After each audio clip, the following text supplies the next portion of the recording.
চলতি বছর একের পর এক বিমান দুর্ঘটনার সাক্ষী হয়েছে পুরো বিশ্ব।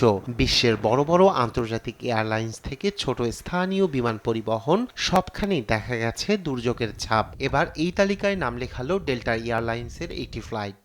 স্থানীয় সময় সোমবার কানাডার টরন্টো পিয়ারসন আন্তর্জাতিক বিমানবন্দরে অবতরণের সময় ৮০ আরোহী নিয়ে বিধ্বস্ত হয়েছে ডেল্টা এয়ারলাইন্সের একটি উড়োজাহাজ। এই ঘটনায় আহত হয়েছেন বেশ কয়েকজন, তাদের মধ্যে ৩ জনের অবস্থা গুরুতর। উড়োজাহাজটি মিনিয়াপোলিস থেকে আসছিল বলে জানায় বিমানবন্দর কর্তৃপক্ষ। এই ঘটনায় সব যাত্রী ও ক্রুকে উদ্ধার করা হয়েছে এবং এখনও উদ্ধার কার্যক্রম চালাচ্ছে জরুরি উদ্ধারকর্মীরা।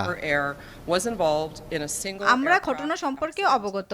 ডেল্টা এয়ারলাইন্সের ফ্লাইট 4819 মিনিয়াপলিস থেকে টরন্টো যাচ্ছিল। টরন্টো পিয়ারসনে অবতরণের সময় বিমানটি দুর্ঘটনার শিকার হয়। বিমানটিতে 4 জন ক্রু এবং 76 জন যাত্রী ছিলেন, যার মধ্যে 22 জন কানাডিয়ান, বাকিরা বিভিন্ন দেশের নাগরিক। ঘটনার পর দ্রুত উদ্ধার অভিযান শুরু করে বিমানবন্দরের জরুরি উদ্ধার কর্মীরা। আহতদের দ্রুত নিরাপদে সরিয়ে নেন তারা। উড়োজাহাজটি দুর্ঘটনার আগে ব্যাপক তুষারপাত হয়েছে অঞ্চলটিতে। দুর্যোগপূর্ণ আবহাওয়ার কারণে দেরিতে চলাচল করছিল অনেক ফ্লাইট। তবে দুর্ঘটনার প্রকৃত কারণ এখনও জানা যায়নি বলে জানান দমকল কর্মকর্তারা।